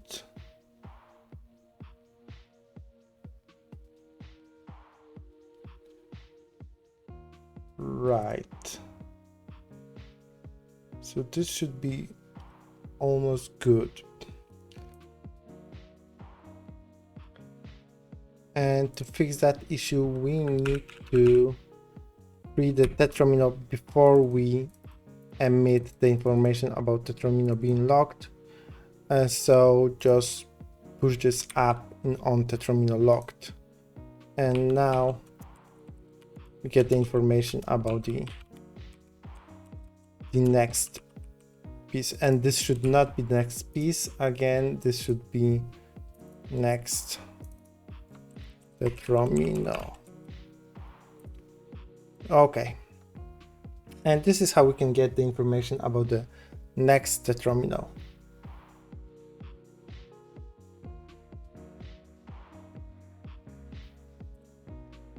And the last part of our game is to do some kind of game over. So let's add a child node here and make it canvas layer. I'm gonna call this UI. It's gonna be very simple. Choose save branch as a scene. Go to scenes, open it. We'll add a very simple script here. Change its location to scripts.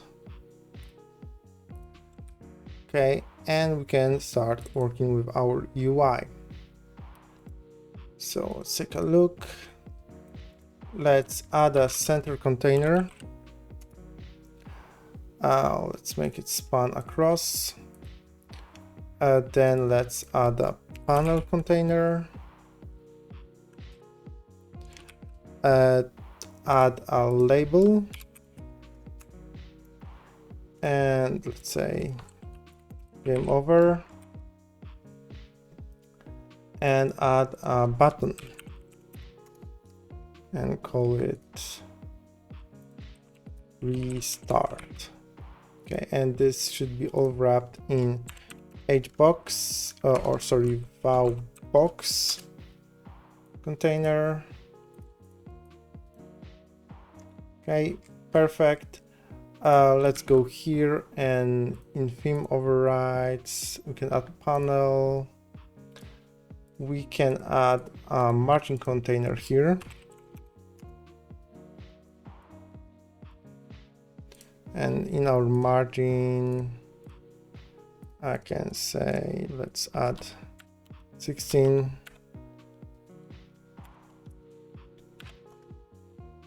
Okay, perfect.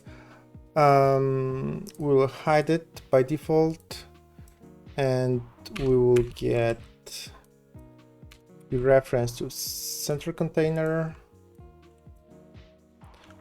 And just create a simple function, show game over. And we'll plug into that node press. So pressed. And we'll call reload. So get 3 reload current scene. Perfect. Everything that we need. Going back to main, we'll go back to a board. Here we'll add another signal, game over, and we will do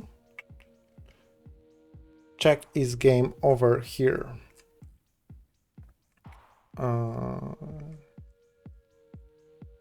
Yes, so let's do check game over. And let's write that function real quick. It's gonna be very simple. We will check the location of all of the pieces. And if any piece has a location that will be the first row, then we know that we are basically at the game over state. So for Tetromino, in Tetrominos, we need to get the current pieces. So pieces, Tetromino, get children, filter out the timers,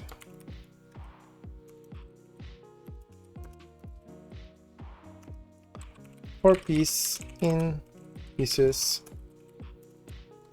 y location is equal to piece global position y, and we just check one specific location, and this is -456. Do game over emit. Cool.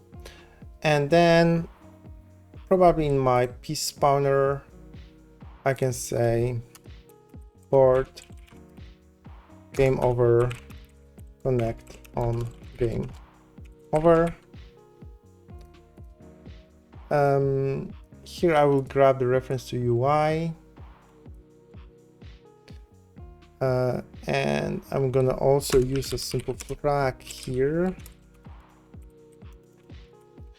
So do all that. If it's game over, just return, not spawn, do not check anything, and we will set the it's game over to true, and I will call UI show game over, and I can cast this.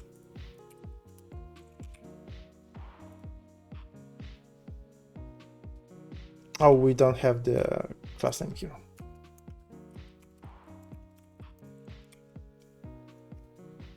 Okay, let's see where that works.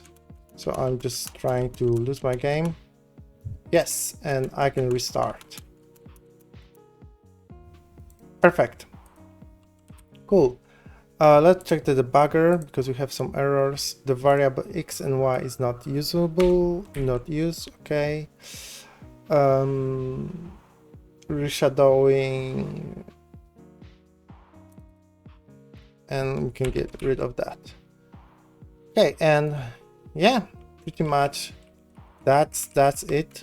That finishes the game.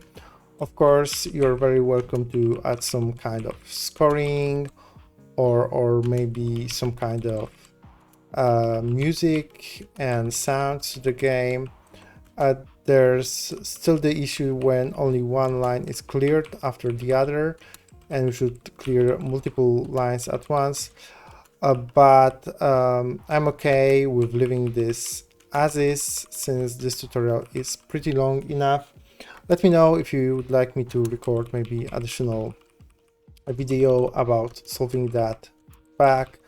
I'm very happy to do that. Just let me know. So yeah, this is how to create Tetris in Godot. And of course you can add stuff like difficulty where the pieces are